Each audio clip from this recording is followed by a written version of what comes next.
Hello, नमस्कार दोस्तों। मैं जे.आर. चौधरी स्वागत करता हूं आपका आपके अपने YouTube channel one plus classes पर। तो हिंदी शिक्षण वीडियो में आज हम पढ़ेंगे खेल विधि। तो आइए जानते हैं क्या होती है खेल विधि। सबसे पहले इसके वास्तविक जनक के बारे में जानते हैं। तो इसके जो वास्तविक जनक है वो है सर हेनरी कोल्डवेल कुक। ये प्रश्न कई बार पूछा गया है कि खेल विधि के वास्तविक जनक कौन है। तो खेल विधि के जो वास्तविक जनक है वो है हेनरी कोल्डवेल कुक। कई बार हम इसको भूलवश जो किंडरगार्टन विधि को देने वाले थे फ्रोवेल, उनका नाम ऑप्शन में टिक कर देते हैं, जबकि इसके जो वास्तविक जनक है वो फ्रोवेल ना होकर सर हेनरी कोल्डवेल कुक है। इनका एक मत भी है कि खेल ही एकमात्र ऐसा कार्य है जिसे बालक पूरे मन से करता है। तो इनका जो ये मत है इसका भी अपने को ध्यान में रखना है कोल्डवेल साहब का, कि खेल एकमात्र ऐसा कार्य है जिसे बालक पूरे मन से करता है। अब हम इसमें जो इनको जो समर्थन करता है और वो जो उनकी विधियाँ हैं उनके बारे में जानते हैं।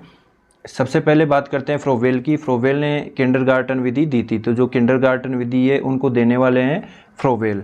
अच्छा, जो किंडरगार्टन जो शब्द है इसका जो वास्तविक अर्थ होता है या जो शाब्दिक अर्थ होता है वो होता है बालोद्यान। ये पिछला जो रीट का एग्जाम था उसमें पूछा भी गया था कि जो किंडरगार्टन है इसका वास्तविक अर्थ क्या होता है, शाब्दिक अर्थ। तो किंडरगार्टन का होता है बच्चों का उद्यान या बालोद्यान। इसमें जो बगीचा होता है उसको जो विद्यालय होता है उसको बगीचे की संज्ञा दी गई है, और जो शिक्षक होता है उसको माली की संज्ञा दी गई है, और जो विद्यार्थी होते हैं उनको पेड़ पौधों की संज्ञा दी गई है। तो इसमें जो फ्रोवेल साहब है वो ये कहना चाह रहे हैं कि जिस प्रकार से एक बगीचे में पेड़ पौधों की रखवाली माली करता है, उनका पालन पोषण करता है, उनको संवारता है, उसी तरह शिक्षक को भी अपने विद्यालय में विद्यार्थियों का उसी प्रकार से व्यवहार करना चाहिए जिस प्रकार से एक माली जो होता है अपने पेड़ पौधों के साथ व्यवहार करता है। तो ये थी फ्रोवेल विधि। बस इसमें इतना ही पूछा जाता है कि किंडरगार्टन विधि को देने वाले कौन थे, फ्रोवेल। और दूसरा प्रश्न मुख्य रूप से जो बनता है वो ये बनता है कि किंडरगार्टन का शाब्दिक अर्थ क्या है, बालोद्यान। तो इसमें जो विद्यालय की तुलना बगीचे से की गई है, शिक्षक की तुलना माली से, और विद्यार्थियों की पेड़ पौधों से की गई है। तो ये थी फ्रोवेल की किंडरगार्टन विधि। अगली विधि के बारे में हम बात करते हैं, वो है मारिया मॉन्टेसरी की साचर्य विधि। जी हाँ, साचर्य विधि भी एक प्रकार से खेल विधि है। मारिया मॉन्टेसरी ने दो विधियां दी थी। एक विधि लेखन कौशल के लिए है जिसको मॉन्टेसरी विधि कहते हैं, और दूसरी विधि शब्द ज्ञान के लिए जिसको साचर्य विधि कहा जाता है। तो इनमें कंफ्यूज नहीं होना है। मारिया मॉन्टेसरी ने दो विधियां दी थी। एक विधि का नाम साचर्य विधि है जो शब्द ज्ञान के लिए, और दूसरी विधि जो इनके नाम से है मॉन्टेसरी विधि वो लेखन कौशल के लिए है। दोनों ही प्रारंभिक कक्षाओं में काम में ली जाती है।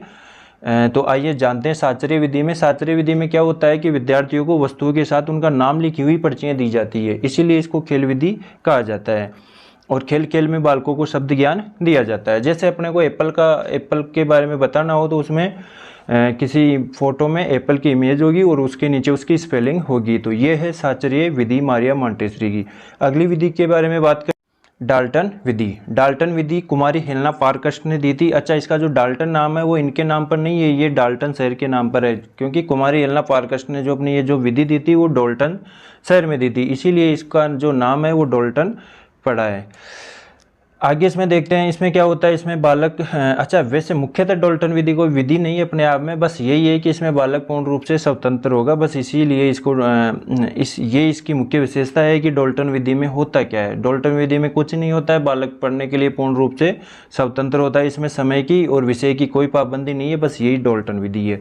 हाँ, इसमें कुछ कार्य असाइनमेंट के तौर पर छात्रों को घर से करके लाने के लिए दिया जाता है, पर इसकी मुख्य बात या जो मुख्य विशेषता यह है कि बालक पढ़ने के लिए पूर्ण स्वतंत्र होगा, उसमें समय और विषय की कोई पाबंदी नहीं होगी। साथ ही जो शिक्षक का कार्य है वो पथ प्रदर्शक या मार्गदर्शक का होगा।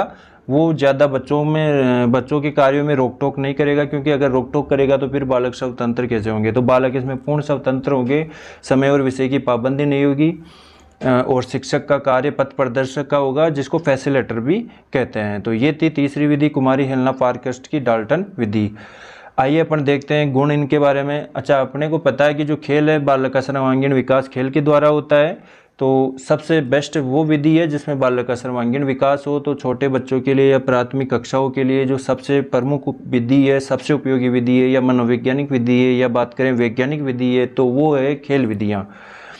अब इसके प्रमुख कुछ दोष होते हैं। अच्छा, जब बालक खेलेगा तो उसमें क्या होगा, शीघ्र थकान हो जाएगी, और जो दुर्घटना की संभावना है वो ज़्यादा रहेगी। और अगर दुर्घटना की संभावना भी ना रहे तब भी झगड़ने की संभावना तो रहेगी रहेगी, क्योंकि बालक थोड़ी देर के बाद में, जब बालक खेलते हैं तो कुछ देर बाद में वो उनमें झगड़ा हो जाता है किसी भी बात से, छोटी बात पर। तो ये इसका थोड़ा सा मेजर जो है ना दोष है।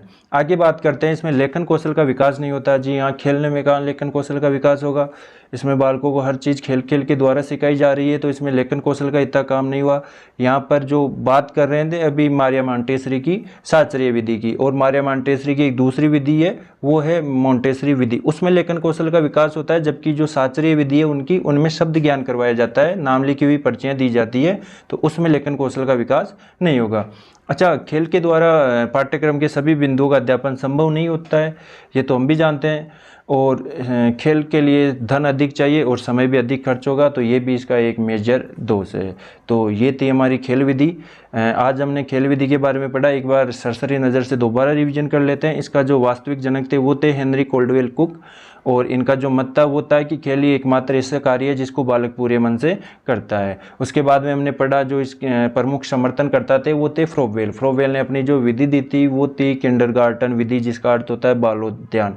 इसमें विद्यालय की तुलना एक बगीचे से की गई है, शिक्षक की तुलना माली से की गई है, और विद्यार्थियों की तुलना पेड़ पौधों के साथ में की गई है। इसमें भी यही कहा गया है कि बच्चों को बिल्कुल फ्री रखा जाए, जिस प्रकार से पेड़ पौधे उद्यान में बिल्कुल फ्री होते हैं, शिक्षक माली का काम केवल उनका ध्यान रखना है, उसी तरह टीचर का प्रमुख कार्य जो है वो है बच्चों का ध्यान रखना। बाकी बच्चे अपने आप सीख जाएंगे, अपना विकास खुद कर लेंगे।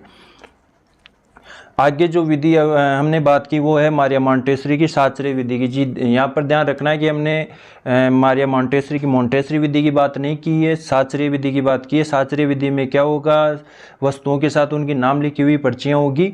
और जो अगली विधि है डाल्टन विधि, डाल्टन विधि की मुख्य विशेषता क्या है कि बालक पढ़ने के लिए पूर्ण स्वतंत्र होता है। तो ये थी आज की हमारी खेल विधि। उम्मीद है आज का वीडियो आपको पसंद आया होगा।